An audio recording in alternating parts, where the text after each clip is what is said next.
Good afternoon. I call to order the meeting of the Health, Education, and Welfare Committee. Today is Wednesday, October the 12th, 2022.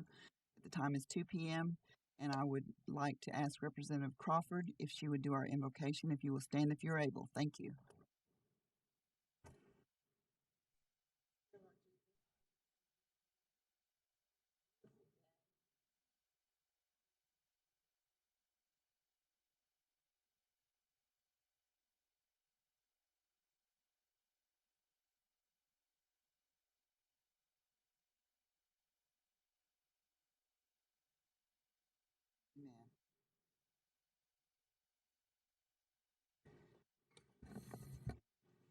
Amen. Minnow, Representative Crawford. Roll call vote. Roll call, please, by Legislative Clerk April Lindsay. Mary Crawford, Lega. Joyce Deere, Alega. Leonard Gouge, Here. Robert Huff, Alega. Ann Marshall. Present. Madam Chair, you got 5 present and 0 absent. 5 present and 0 absent constitutes a quorum. All business conducted will be official.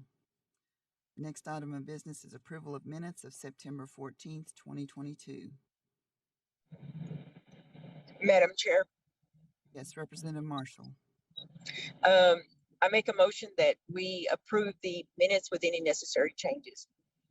Okay, we have a motion by Representative Marshall to approve the minutes of September 14th, 2022. Is there a second? Second by Representative Crawford. Roll call vote. Anna Marshall, Yes. Leonard Gouge, Yes. Robert Huff, Yes. Mary Crawford. Yes. Madam Chair, you got 4 in favor and 0 against. 4 in favor and 0 against. The minutes of September 14th, 2022 are approved. We're down to order of business. Madam Chair, Yes, Representative Marshall. I'd like to make a motion to move NCA 22-117 to the top of the agenda, please. Representative Marshall has requested or made a motion to move NCA 22-117 to the top of the order of business. Is there a second? Second by Representative Crawford. A vote, please. Anna Marshall, Yes. Leonard Gouge, Yes. Robert Huff, Yes. Mary Crawford. Yes. Madam Chair, you got 4 in favor and 0 against. 4 in favor and 0 against. We will start off with NCA 22-117 at the top of our order of business. NCA 22-117 is a law of the Muskogee Creek Nation authorizing the expenditure of grant funds awarded from the Institute of Museum and Library Services for the benefit of the College of the Muskogee Nation. Sponsor, Anna Marshall. Motion for due pass. We have a motion for a due pass by Representative Marshall. Is there a second? Second. Second by Representative Crawford. There's a Thomas Berryhill here and also a Karen Holt on. Okay.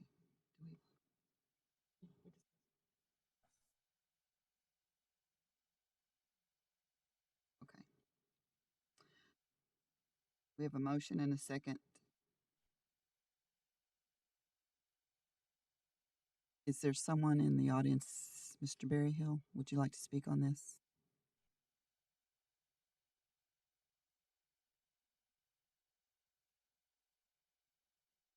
What's his name?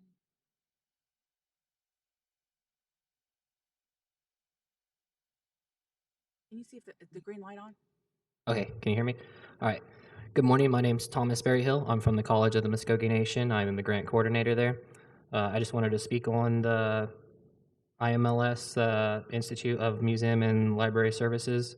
That money will be used for 8 cultural activities on campus for students, including can making, cultural designs, and we're also going to be buying more material and additional books.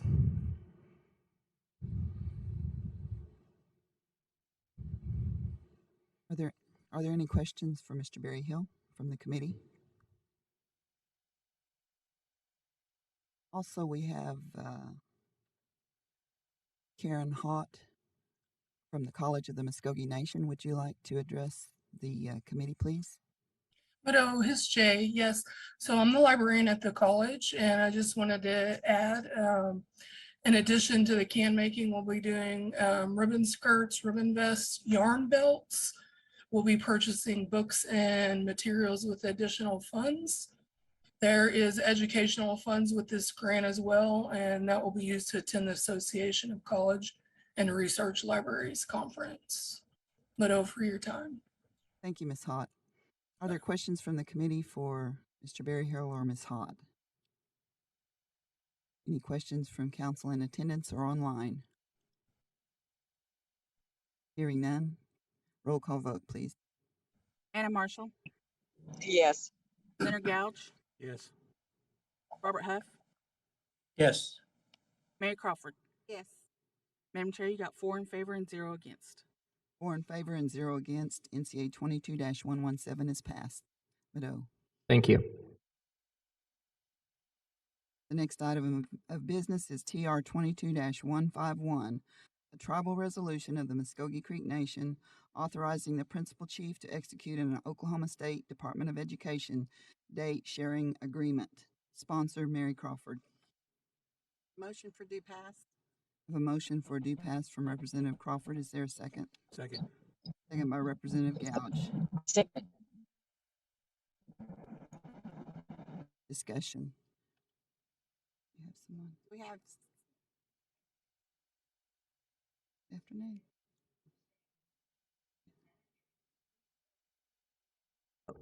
Yeah, okay, sorry. HEW Committee and Madam Chair. We would like to enter an agreement with the Oklahoma State Department of Education to have access to their data management system. And so that will give us the opportunity to know exactly where our Muskogee Creek students are at in the state of Oklahoma. And we'll have access to all of their information like grades, attendance, if they're having any issues with truancy, just to be able to serve them more adequately. Just this past year, they updated their student management system to where now the schools have to, they have a drop-down box of where if schools are identifying as American Indian or Alaska Native, that they have to select which tribe they are. So now it's just not like general, they're American Indian, Alaska Native. They'll be able to specifically identify them by their tribe. Please identify yourself so the people online can hear. I apologize. know who you are. I'm Larissa Roberts. I'm with Muskogee Creek Nation Department of Education and Training within our Education Development and Administration program. No. Are there questions for Ms. Roberts from the committee? Any Chair, I questions? have a question. Yes, Representative Gouge, you have the floor. Once you get the combined numbers here of where all the Creek students are, what's your plans with the numbers you received? Well, through tribal consultations, we hopefully have be able to have more data on when we meet with those schools to know like with where their students are at. So if we have a school coming in to meet with us, like Bristow or something, that they come in and we have more information, like if they're asking for assistance from our Department of Education and Training, that we are able to like, well, we see with your students, like, you know, if they're, I guess, be able to meet their needs according to their data is what our plan is. Okay, because the other question I had, I went to Glenville Community last night, and they're asking for a mental health counselor at their school. But with those numbers you're finding, will that kind of coincide with what research you're doing? We haven't seen what the student management system looks like from the State Department, so I'm not exactly sure what all information, if there's like mental health needs or anything like that.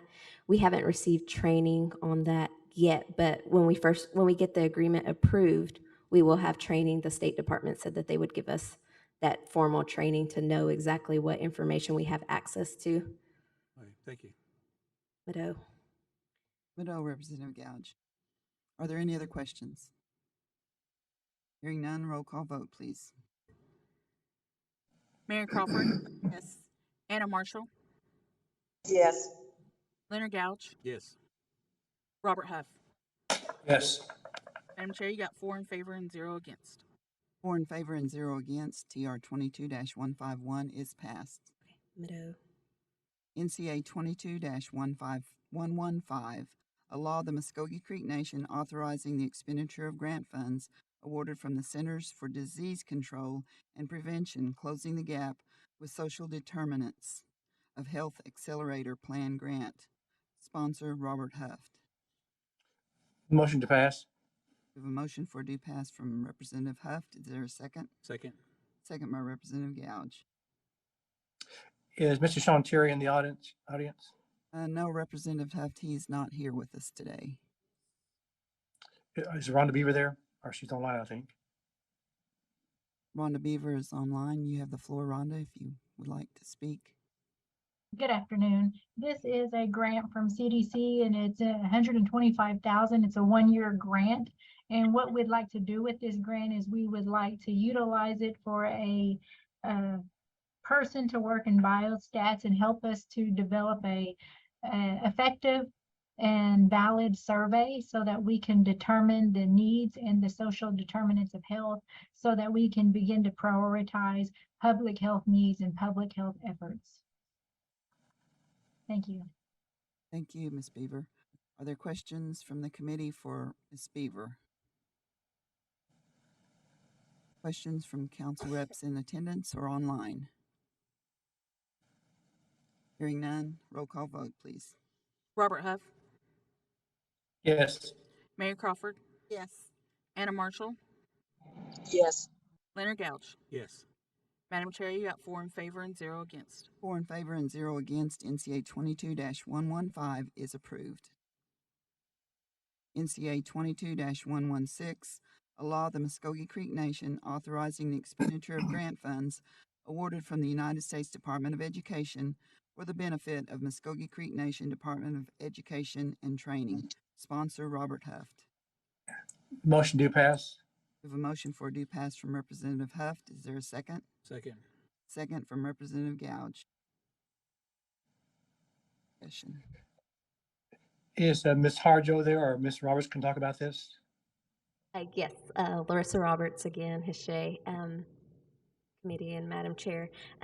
We received the Native Youth Community Project grant from the Office of Indian Education. It is a 5-year grant, and we will be able to serve between 240 and 300 American Indian Alaska Native students at our partnering schools, Eufaula Public Schools, Eufaula Dorm, the Graham-Destin Public Schools, and Okmulgee Public Schools. And so our plan is throughout this 5 year is to create a cohort of Muskogee or Indigenous educators, and then we'll also just provide college and career readiness resources and opportunities for our students. But then also we're going to hopefully expand on our Native Studies curriculum and add Native American Arts curriculum piece to that as well. Thank you, Ms. Roberts. Are there questions for Ms. Roberts from the committee? Are there questions from council online or in attendance in the auditorium? Hearing none, roll call vote, please. Robert Huff, Yes. Mary Crawford, Yes. Anna Marshall, Yes. Leonard Gouch. Yes. Madam Chair, you got 4 in favor and 0 against. 4 in favor and 0 against. NCA 22-116 is passed. Ditto. NCA 22-118, a law of the Muskogee Creek Nation establishing the Muskogee Creek Nation Veterans Affairs Revolving Fund for various activities of the Muskogee Creek Nation Veterans Affairs Services Office. Sponsor Leonard Gouch. We have a motion for a due pass from Representative Gouge. Is there a second?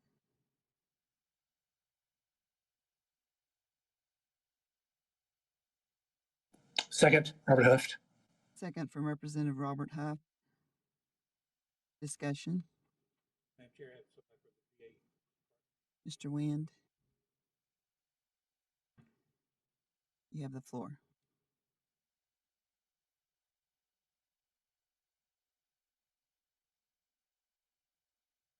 Mr. Wind, would you make sure your mic is on, please? Now, can you hear me? Okay, good. Thank you. Thank you for having me. I'm used to talking so loud, I figured to be here anyway, you know. When you talk for those in the back, the church, you got to be loud. So anyway, this is a revolving fund that we want to set up, and the purpose of this is on our website we've got a button for donations, so we can start accepting donations for our veterans office. Part with that is even with this Veterans Benefit Concert that we're looking at in February, we need to be able to have a place where we can use these funds. These funds will allow us to do things for our veterans that we're kind of limited into right now. It also allows us, there have been some instances when we could even needed to help some of our other tribal veterans that we can't because we're kind of handicapped. But this is basically for be able to set up an account so we can take these donations and put them in a separate account in finance. And it's just something that in order to get these donations, we have to have this revolving fund. Okay. Thank you. Are there questions for Mr. Wynn from the committee? Madam Chair, I have a question. Yes, Representative Gouge. Mr. Wynn, since you took over, you're just now trying to create and establish a fully functioning department there. This is just going to help you with that. Yes. Yes, sir. Mr. Wynn, how many veterans do you have registered or enrolled at the moment? At the moment, I would say probably 800. To give you a full count, I don't really know. We still have some of our younger vets who haven't enrolled. I can get you a number to that. We tried through our portal to get a definite count, but I can update that for you and get it to you. Okay, thank you. Thank you very much. Are there questions? Are there any other questions? Are there questions from council online or in attendance? Hearing none, roll call vote, please. Leonard Gouge, Yes. Robert Huff, Yes. Mary Crawford, Yes. Anna Marshall. Yes. Madam Chair, you got 4 in favor and 0 against. 4 in favor and 0 against. NCA 22-118 is approved. Mado. Mado. NCA 22-119, a law of the Muskogee Creek Nation amending MCNCA Title 35, Chapter 3, entitled Medical Travel Assistance. Sponsor Robert Huff, co-sponsor Leonard Gouge. Do I have a motion? Motion do pass. Motion for due pass from Representative Huff. Second by Representative Gouge. Yes, Speaker, Madam Chair, I did this from the standpoint that, we hadn't had any increase on the medical travel other than cancer for since 2013. And I thought something we need to do, given the fact that all the costs of travel and the expense of gasoline. And I did vent this through the social department, went through Aaron Salzman, also Miranda. So if you have any further questions, you can ask him, but I did go to them to make sure they agreed with it. Okay. Okay, are there questions from the committee or comments? Okay. Second Chief Del Beaver, come speak, please. Good afternoon, committee. One of the things that we had talked about on this legislation, and Representative Huff is right, this hadn't been changed since 2013. And I believe it also was amended in 2015, and then in 2016, the supplemental appropriation was increased then. And so if we look at, there's been 6-7 years since we've actually looked at this legislation. And so the changes that you have in front of you are programmatic changes. So on the administrative side, the social services office can make it more cleaner and easier to process whenever somebody applies for this.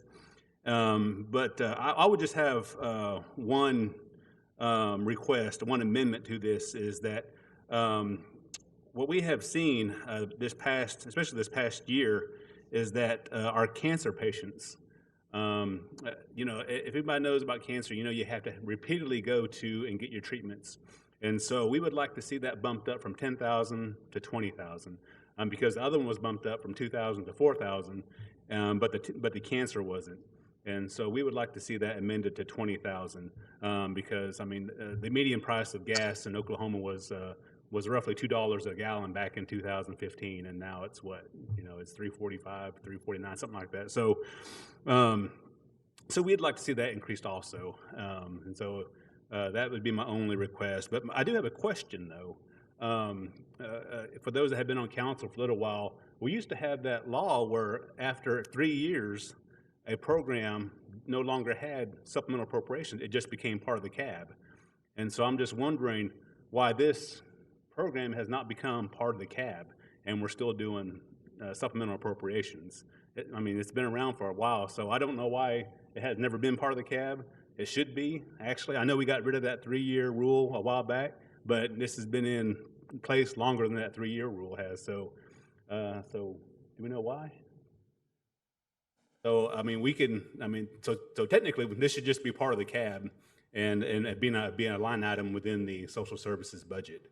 So, but that was just I was just wondering that when I was sitting up there in the audience.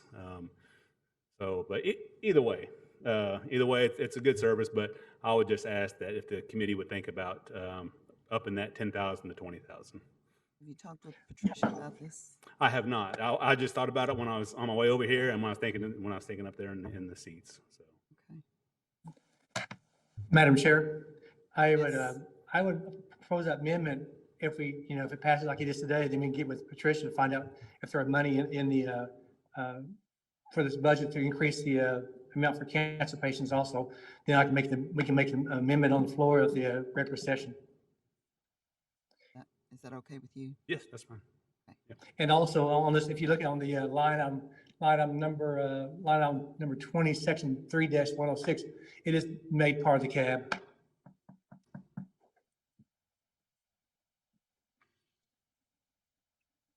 Which one, Representative Huff? On item line 25, section 3-106, in there it does talk about making this medical travel part of the CAB. Oh, in FY24? Yes. Okay. So we can handle it that way. We can wait till next year, but I mean, as long as I think the most important thing is make sure that the cancer patients, we'll get with Patricia, make sure that it's viable to increase it. But we just know, I mean, if there's 2 or 3 people that need that extra money, then it's probably worth it, and it's not going to break the bank. I know that, but I just know that there's have been some people that have come to us and said that they've maxed out, and you can get cancer more than once, unfortunately. Yep. So. And I agree with you. But like I say, if we can ask Patricia, I don't want to change something all of a sudden. We're trying to find where the money comes from. So yes, I would make that amendment when we on the floor of the regular council meeting when we get word from Patricia. Okay. Thank you. Representative Huff. Thank you, Representative Huff. Thank you, Chief Beaver. No. Do you have any other questions from council, committee, or council online or in attendance? Hearing none, roll call vote, please. Is there one? Let's see. I'm sorry, wait. Hey, Representative Hicks, you have the floor. Thank you, Madam Chair. Madam Chair. My question is on the subsection 3-102, where it says assistance provided. On the, I guess, that number 3 there, where it says lodging assistance will be reimbursable up to the government per diem rate. For the sponsor, is there any way to possibly make that to where that lodging assistance isn't reimbursable, that it could be paid at the time of need or ahead of time? Because I've actually ran into people, I've had calls from people where they didn't even have the funds to afford a room whenever they went to one of these deals, and one of them was a mother who had to go to Oklahoma City. She didn't have the funds to pay for a room to get up there for her son's surgery. So is there a way to change that to where, I guess we can leave it reimbursable, but if they do not have the funds, to go ahead and pay it at the time of need? Madam Chair, can I ask that to be question be addressed to Aaron, because Aaron, their group department made those changes. Okay, so you could ask her, please, if she's online, or Miranda. Aaron? Hello, can you hear me? Hello? Yes, we can hear you. Go ahead. Okay, good. Hello, this Who is is this? Denise and Aaron. This is Aaron and Denise Hanawa, Aaron Saltzman and Denise Hanawa. Okay, okay. So the question was if we could change the reimbursable lodging assistance to be prepaid. Is that correct? Yes. So I think we could, I mean, depending on how you guys see this being operated. However, it's just a little bit difficult administratively to get those paid sometimes because we would have to have, first thing we would have to have is verification of the appointment. And then we would have to have some type of way to measure or determine when we will or will not provide overnight stay. We would have to have like some form of, I guess, like if your appointment is 100 miles away, then maybe you could stay overnight. If it's less than that, then you couldn't. I don't know. We would just have to have some kind of criteria in order to determine who would be eligible for overnight stays. And then we would also have to have access to a credit card in order to hold the room and to cover the incidentals. That's something that we've ran into in the past that's been a little bit difficult for us to maneuver. The only other program that we allow hotel stays on is the disaster assistance program. And the disaster assistance program is the same as this proposed legislation in which we will reimburse up to the government per diem rate. So I can't say that we're opposed to considering that to be changed. We would just have to have a clear understanding of the criteria that would be used to determine overnight stays and the compensation, if we're only going to do government rate, if we're going to allow them to stay anywhere. Just different questions like that would have to be answered. And then we would have to also work with finance to determine whether a credit card would be allowable for us to hold the room and or cover incidentals. Thank you, Ms. Aaron. You're welcome. Hicks. I'm good. Thank you, Madam Chair. Thank you, Representative Hicks. Perhaps you and the sponsors can get together on this issue and work together. Madam Chair, Yes. this is Denise. I just wanted to make the comment that medical travel is for the citizen that has the medical issue or that is, sick. It's not for the family member that's traveling to go visit the sick citizen. Sometimes we get that, citizens sometimes don't understand that, but the assistance is for the citizen that has the medical issue. And sometimes I think they say they had to stay overnight. Yes, we understand that does happen, but as far as the medical travel assistance, that would only be for the citizen that was, like Aaron said, they had to travel 100 miles for treatment. Therefore, they may have traveled the day before, spent the night, and then went to the treatment the next day. That would be for an example of lodging. And I know some citizens want to request it for family members that are staying with them during their sickness. Well, sometimes they have to have a family member take them. So is that Right. covered? That's covered then, Right, and that's for still that individual. that's still payable to.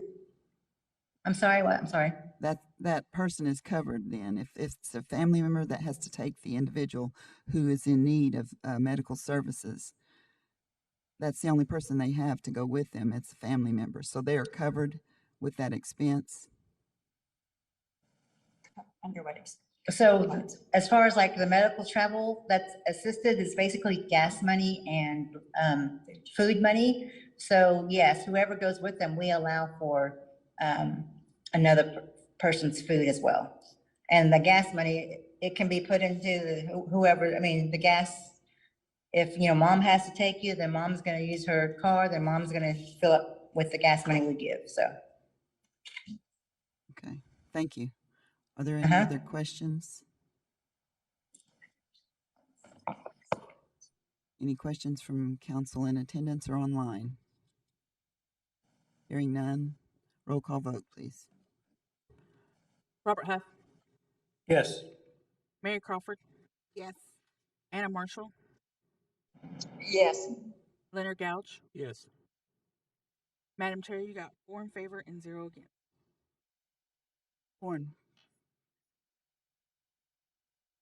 Four in favor and 0 against. NCA 22-119 is passed, and it will go to BF&J for funding source. We have completed the order of business and now are down to other business. We have a health update and health systems finance update that are at this time. Mr. Terry is not with us this afternoon. He has a delegation up at the Council Oak that he has is meeting with. Is there someone here that would like to speak in his place? Rhonda, is that you? Be happy to, yes. We sent over a report earlier today. It was more of an operational report. We also submitted a report for the quarterly report, so we didn't kind of want to submit you 2 reports, so we sent you the operational report today. So I'll briefly go over the highlights for this particular month of September. As you guys know, we've been working on some public health efforts, and we've got the flu clinic that's going around where you can get a flu clinic or a flu shot as well as a COVID vaccine. So that's some of the public health activities we have going on this month. We did experience a decline in the COVID positivity numbers from 24% last quarter to 15% this month. We're still giving away vaccines. We also had a Hope Walk on September the 9th, and we had a diabetes summit on September the 20th. We had about 220 participants at the diabetes summit. It was really good to get back together with everyone again. We did, as we talked about last month, and it was approved through council, we did get our funding agreement signed through Indian Health Service or through the tribe, and we did submit that to Indian Health Service with an effective date on October the 1st. So we finalized those paperwork, so hopefully we'll get a definitive date on when the funding will come back through. We're also looking to close at the end of the month on the land in Holdenville that was approved last month.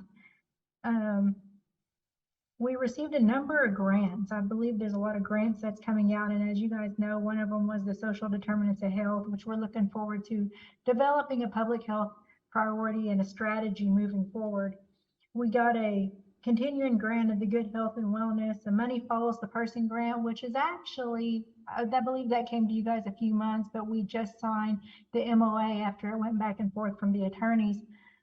This is actually the largest grant that the state has given out with Money Follows the Person, and it's a $3.2 million grant. And it was kind of coinciding with our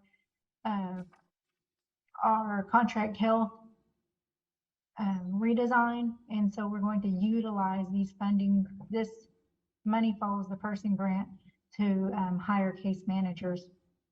We do have a new director in contract health, and his name is Sam Hepler, and he is helping us with this redesign effort. You may know Sam from the Muskogee Clinic. He is a pharmacist there, so he's very familiar with processes, and he's very familiar with high volume. So we're hoping that he can take a plan that we've already put into place and try to put some motion to it, and we can get that going along with this Money That Follows the Person grant and move forward with the redesign of contract health. And then we received, of course, tribal opioid grants that were continuing grants and victims of crime that I believe is part of the same. We are working on renovating the second floor here at the Council Oak so that we can make it a hospice unit. We're trying to put 2 rooms together. One room's going to be patient side and the other room will be family side, so that in the cases that we do have an infectious disease, family members will still be able to be present in the other room with a glass separating them so that they'll still be available and still be there with their patient and be with the family member in the greatest time of need. That's something we experienced during the pandemic is a lot of our loved ones didn't have their family members at end of life. And so we wanted to emphasize that as we move forward in this hospice setting, that no matter whether it's an infection control issue or not, that family was always available. We are working on with the architects putting together a plan for a new a new Sapulpa clinic. We are still trying to find some land. However, we are going to move forward with the design phase of it so that whenever we do, we can immediately begin construction build on for a new Sapulpa clinic. And I believe Brenda is on the line. I'm looking for her for the financial report. Yes, ma'am. Good afternoon, Madam Chair and council members. Good afternoon. Can you hear me okay? Yes, go ahead, Okay, please. thanks. The financials for August, for the month and for the year to date for the clinics and hospitals were in the packet, so I won't go through that detail. But I just wanted to kind of highlight some things on a combined basis between the hospitals and the clinics. We are continuing to increase services here at Council Oak, along with continuing to add providers in our clinics, which is showing up in the gross revenue and the net revenue for the hospitals and clinics. So at this time last year, we had a net revenue of 61 million. At this time this year, we have almost 177 million. So we are very thankful for this increase. It does help us in providing the equipment that we're needing here at Council Oak to get surgical services up and running, to get a lot of the diagnostic imaging equipment upgraded. And so that's all been very good. On a cash basis, our net collections for the year to date, and this is now through September, so this will be for the year, is 170,569,000. So very, very thankful for the increase in that.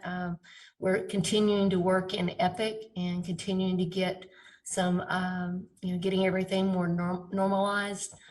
We had, delays as you would with the implementation of a new system. And so we're glad to be working through a lot of those problems and getting things back to a normal basis. Be happy to answer any questions related to the financials. Thank you, Ms. Crawford. Are there any questions for Ms. Crawford from the committee? Any questions from council in attendance or online? Hearing none. Thank you both. I have one question for Ms. Beaver. If you could remind me again of the date and time of your pink party.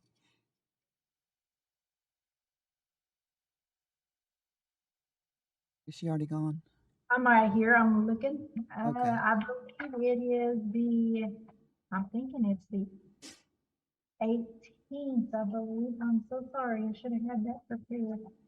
Okay, we do have it as the 18th, and it's the time 11:30. Let me look. Not in the morning. Pink party at 11 o'clock at River Spirit Casino. 11 a.m. Thank you for that. Our citizens do have a good time when they come to your events, and I thank you for all the planning that you do for those, because they are usually very successful. So thank you for that. We're looking forward to it. Thank you. Chairman Dare, I have a question. This is Thomasine. Yes, Representative Yehola Osborne. Ms. Bieber, I have two questions. We're going to be building a clinic in Sapulpa as well as Holdenville. Will those facilities be the same size? I think that's what we're trying to determine right now. IHS has a software. It's called a HSP software. And what you do is you go in and you put your user pop information in there, and it it kind of projects 20 years down the line based upon the user population in that area of the federally recognized citizens or members of federally recognized tribes in that particular area. So whenever we built Coweta, gosh, when we started the planning phase of that, we just thought Coweta was just going to be crazy big and there's no way we would ever fill it. Gosh, that was in 2005, I believe, is when that opened up. But you fast forward to 2022 and we've almost outgrown. Matter of fact, we've added to Coweta. So we utilize a software called HSP, and we will utilize that software to determine what the user population is and what services and programs will go into that. So I guess my short answer to that is we don't know just yet. Thank you. And the second question I have is, I noticed that the holiday schedule came out within the last couple of weeks or so. With Council Oak, do the employees there, do they honor those holidays as well? Generally speaking, the primary care clinic, if it is a primary care clinic, it does honor the holidays. The urgent care clinic usually will stay open 8 to 5 on those holidays, from my understanding. Okay, I was just curious. So we will go into the hospital business one day there at Council Oak? Yes, ma'am, we're in the hospital business now. I'm sorry, I failed to mention that in the report. We actually opened our inpatient, and our surveyors, our DNV surveyor accreditation team came in the past couple of weeks and did a survey. We did have one finding, and that one finding was the fact that an air conditioner unit hadn't been inspected in the past 6 years. Other than that, we're raring to go, and we do have an inpatient unit. Today, we celebrated a signed agreement with OSU, and they will come in and bring a surgical team in here into our hospital so that we can provide surgeries here in this Council Oak Hospital. We did buy a robot, a Da Vinci robot. And so with the help, that's like the latest technology in terms of surgery. And so we have the most up-to-date surgical tools here to provide state-of-the-art surgeries. And now we have the surgery team to go with it. And so we will have surgery. We do have an inpatient. We're working on a redesign for an emergency room up here. Currently, we have the urgent care here, and we do have primary care clinic as well as some specialties such as neurology, pulmonology, and I believe we have a Hep C and HIV clinic here currently. We're working on redesigning the second floor so that it will be a hospice unit, as well as having some sleep rooms in there so we can do sleep studies. In our third and fourth floors, hopefully, we met with a software company today so that they can, it's a hotel software company. We want to be able to offer hotel rooms for any patients that come here and have surgeries. We know within our culture that family is important and part of the healing process. So we know that we travel big.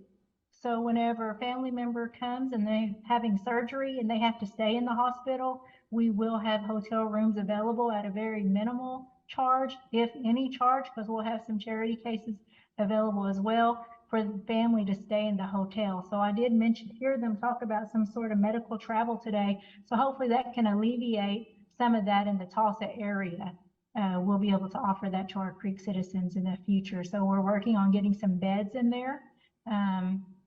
We're working on getting a hotel software and getting the housekeeping up and going so that the surgical patients and the family will have places to go during those times of need. Ms. Bieber, on the hospital side then, will they honor those holidays or will they work straight through 24/7? As far as a hospital, our hospitals are 24-hour operations, so we can't shut down an inpatient unit if we have patients on there.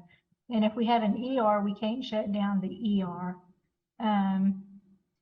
There are some instances, though, I don't believe that they schedule surgeries on holidays. I don't think they schedule, if it's a scheduled matter, they're not scheduled on holidays. But if we do have inpatient, just as you would at Hillcrest or St. Francis or a St. John's, it is a 24-hour operation. And so we do have to have nurses and staffing on site, and that's part of our regulations to be actually deemed a hospital. Thank you, Ms. Bieber. Thank you, Madam Chair. Madam Chair, Robert Huff, I have a question for Ms. Beaver. Yes, Yes, sir. Representative Huff. Hi, Ms. Beaver, when do we plan to get a lab at the Council Oak? We have a lab here, sir. Is it open? Reason I asked is I was there about 3 weeks ago, and they said they couldn't run any kind of lab testing because they didn't have the capability to have a lab. That was in the urgent care area. That was on a Saturday. I'm sorry that they said that. We do have a lab. I've known they've taken my blood a few times. So I know we have a lab here and we have the functionality, and we have, for any tests that need to be sent out, we do have a courier here that comes by and picks it up as well. So Maybe because it's on a Saturday, but I had to end up going to St. Francis, which is just okay. But I just surprised that I didn't realize that we didn't have a lab there at all. Like they told me they didn't have a lab. So yeah, it may be. Let me double check on that for you. okay, I appreciate it. Thank you, Rhonda. Thank you. Thank you, Rhonda Beaver. Thank you, Representative Huff, and thank you, Representative Yehola Osborne. Are there any other questions? Hearing none. We are down to announcements. Are there any announcements from the committee? Hearing none, we will move to our adjournment and benediction. I would ask Representative Gouge if he would do our benediction, which will also serve as our adjournment. Please stand if you're able. Thank you, Madam Chair. Gracious Heavenly Father, thank you for giving us this day to walk in the creation you made, and give us this opportunity to open our minds and our thoughts to take care of the tribe and take care of members of the tribe, and for the young ones that we have in this tribe. That, thank you. Amen. Meadow. We are adjourned at 2:50 p.m.